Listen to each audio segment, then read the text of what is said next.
यदि आप भी 10वीं अर्थात कि मैट्रिक उत्तीर्ण विद्यार्थी हैं और आप ये सोच रहे हैं कि मैट्रिक के बाद सीधे आपको गवर्नमेंट जॉब मिल जाए, तो न्यूनतम योग्यता इसमें मैट्रिक रखा गया है और बीएसएससी की तरफ से ऑफिस अटेंडेंट के लिए 3727 पद के लिए नोटिफिकेशन आया है। तो मैट्रिक पास विद्यार्थियों के लिए काफी शानदार अपॉर्चुनिटी, न्यूनतम है मैट्रिक। अगर और सब क्राइटेरिया फुलफिल करें, चाहे आप मैट्रिक इंटर कर लिए हैं, ग्रेजुएशन भी कर लिए, तब भी आप इसके लिए आवेदन कर सकते हैं, लेकिन न्यूनतम योग्यता मैट्रिक है। तो यहां पे देख लीजिए ऑफिस अटेंडेंट के लिए नोटिफिकेशन आ चुका है। चलिए मैं आपको इस वीडियो में समझा दे रहा हूं, जो भी नोटिफिकेशन आया है तो उसमें एग्जाम किस रूप में होगा, चयन की प्रक्रिया क्या है, क्या शैक्षणिक योग्यता है, कितना आवेदन शुल्क देना होगा, एज क्राइटेरिया क्या है और किस किस विषय से प्रश्न आएगा, पूरा हम लोग चीजें इस वीडियो में डिटेल में समझेंगे। अगर आप भी इसके लिए इच्छुक हैं तो आपको इसके लिए तैयारी शुरू कर देना है। यहां पे देखिए बीएसएससी मतलब बिहार कर्मचारी चयन आयोग की तरफ से नोटिफिकेशन जारी किया गया है। पद का नाम क्या है, तो पद का नाम है कार्यालय परिचारी या परिचारी सिर्फ, और ये जो है आपका मतलब इसको इंग्लिश में ऑफिस अटेंडेंट हम लोग बोलते हैं। और इसके लिए ऑनलाइन आवेदन की शुरुआत 25/8 से होगा, मतलब इसी मंथ में 25 तारीख से आप फॉर्म वगैरह अप्लाई कर सकते हैं। पहले पूरा डिटेल नोटिफिकेशन समझ लीजिए, उसके बाद अगर इसके लिए एलिजिबल हैं तो 25 से पोर्टल ओपन होगा, आपको आवेदन करना है। उसके पहले इसके लिए तैयारी आपको शुरू कर देना है और अंतिम डेट रखा गया है 26/9, मतलब 25/8 से शुरू होगा, 26/9 तक आप आवेदन वगैरह कर सकते हैं। यहाँ पे देखिए लेवल 1 का है, लेवल 1 का है मतलब कि शुरुआती जो आपका वेतन स्तर है, अर्थात कि 19,000 20,000 से शुरुआत होगा। गवर्नमेंट जॉब में आप जानते हैं जिस तरह आपका टाइम स्पेंड करते हैं, जिस तरह वेतन आयोग लागू होता है उस तरह आपका बढ़ते जाता है। तो मैट्रिक पर लेवल 1 का ही जॉब आपको मिलेगा। न्यूनतम योग्यता क्या है, मतलब कौन विद्यार्थी आवेदन कर सकते हैं, तो जो भी विद्यार्थी मैट्रिक अर्थात कि 10वीं की बोर्ड एग्जाम किसी भी बोर्ड से उत्तीर्ण कर चुके हैं वो आवेदन कर सकते हैं। अर्थात कि न्यूनतम योग्यता है 10वीं, मतलब ये नहीं कि सिर्फ आप मान लीजिए कोई विद्यार्थी इंटर किया है तो क्या आवेदन करेगा, बिल्कुल करेगा। कोई विद्यार्थी ग्रेजुएशन कंप्लीट कर लिया वो भी करेगा, लेकिन कम से कम आपको मैट्रिक अगर आप उत्तीर्ण किए हैं तो इसके लिए आवेदन कर सकते हैं। अब यहाँ पे देखिए सीट वगैरह बताया जा रहा है कि किस कार्यालय में कितना सीट है, मतलब बिहार सरकार के जो भी कार्यालय है तो उसमें कितना सीट है, कहाँ पे किस कास्ट कैटेगरी का, तो ये पूरा डाटा है। इससे कोई ज्यादा मतलब नहीं, लेकिन फिर भी आप डिटेल नोटिफिकेशन देखना चाहते हैं तो आगे मैं डाउनलोड लिंक दे दूंगा, देख लीजिएगा किस कार्यालय में कितना सीट वगैरह है। तो यहाँ पे देखिए टोटलिंग किया गया 3727 सीट पे बहाली होने जा रहा है। और यहाँ पे भी बताया जा रहा है कि 3727 है, जिसमें आप जानते हैं बिहार में 35% महिलाओं के लिए आरक्षण की सुविधा रहता है। फिर यहाँ पे वही बात रिपीट किया जा रहा है कि न्यूनतम शैक्षणिक योग्यता क्या है, तो किसी भी मान्यता प्राप्त बोर्ड से 10वीं या मैट्रिक के समकक्ष आप कोई भी परीक्षा उत्तीर्ण किए तो इसके लिए आप एलिजिबल हैं। उम्र सीमा की मैट्रिक की बोर्ड एग्जाम उत्तीर्ण करनी है, लेकिन एज कितना होना चाहिए, तो 1/8/2025 तक आपका एज जो है कम से कम 18 वर्ष होना चाहिए। 18 वर्ष होना चाहिए कम से कम न्यूनतम, और अधिकतम अगर आप अनारक्षित कोटि के मतलब जनरल कास्ट कैटेगरी के तो 37 वर्ष होना चाहिए। पिछड़ा वर्ग के हैं अगर आप परीक्षार्थी अंततः पिछड़ा वर्ग के तो 40 वर्ष आपके लिए। अनारक्षित महिलाओं के लिए 40 वर्ष है, मतलब जो जनरल कास्ट कैटेगरी की महिलाएं वो भी 40 साल तक फॉर्म भर सकती है। अनुसूचित जाति अनुसूचित जनजाति के लिए 42 वर्ष है, और दिव्यांग कोटि के लिए जो भी अधिकतम सीमा है इसमें 10 वर्ष और इसमें आप ऐड कर सकते हैं। तो न्यूनतम एज है आपका 18 साल और अधिकतम एज सीमा यहाँ पे हर एक कास्ट कैटेगरी के हिसाब से, तो इस एज के बीच में आप हैं। और एज कब काउंट होगा, तो 1/8/2025 तक आपका न्यूनतम 18 साल है। मैट्रिक आप उत्तीर्ण तो इसके लिए आप आवेदन वगैरह कर सकते हैं। यहाँ पे देखिए बताया जा रहा है कि परीक्षा की प्रकृति वस्तुनिष्ठ रहेगा, मतलब ऑब्जेक्टिव टाइप प्रश्न पूछा जाएगा। और बताया जा रहा है कि अगर 40,000 से अधिक आवेदन प्राप्त होता है तो प्रारंभिक परीक्षा भी आयोजित की जाएगी, जो आसानी से 40,000 से अधिक आवेदन प्राप्त होगा।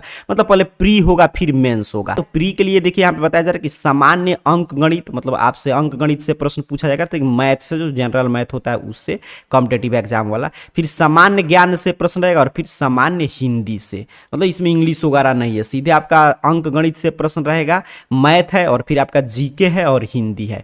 बताया जा रहा है कि सभी प्रश्न जो होंगे वो वस्तुनिष्ठ होंगे, मतलब ऑब्जेक्टिव टाइप और मल्टीपल चॉइस क्वेश्चन होगा। प्रश्न की संख्या 100 रहेगा और प्रत्येक सही उत्तर के लिए 4 अंक दिया जाएगा। और अगर कोई निगेटिव मार्किंग, अगर कुछ भी प्रश्न का गलत आप उत्तर देना तो उसके लिए 1 अंक की कटौती की जाएगी। और ये पूरा प्रश्न पत्र 2 घंटा क्या होगा, 2 घंटा आप में मतलब कि इसको सॉल्व करना होगा। तो ये आपने परीक्षा की प्रकृति समझ लिया कि इसमें 3 विषय से प्रश्न प्रश्न रहेगा, मैथ से आपका सामान्य ज्ञान मतलब जीके से, हिंदी से प्रश्न रहेगा, 100 प्रश्न पूछा जाएगा, प्रत्येक प्रश्न 4 अंक का होगा और गलत उत्तर देने पर 1 अंक की कटौती किया जाएगा और 2 घंटा में पूरा प्रश्न पत्र आपको सॉल्व करना होगा। अब यहाँ पे देखिए पूरा चैप्टर वाइज सिलेबस दिया गया है कि अगर आप इसके लिए एलिजिबल हैं तो आप तैयारी शुरू कर दीजिए। तो मैथ जो होगा वो 30 अंक का, मतलब मैथ जो रहेगा उसमें से 30 अंक, और 30 अंक में देखिए जिस जिस चैप्टर से प्रश्न आएगा यहाँ पे पूरा चैप्टर का लिस्ट है।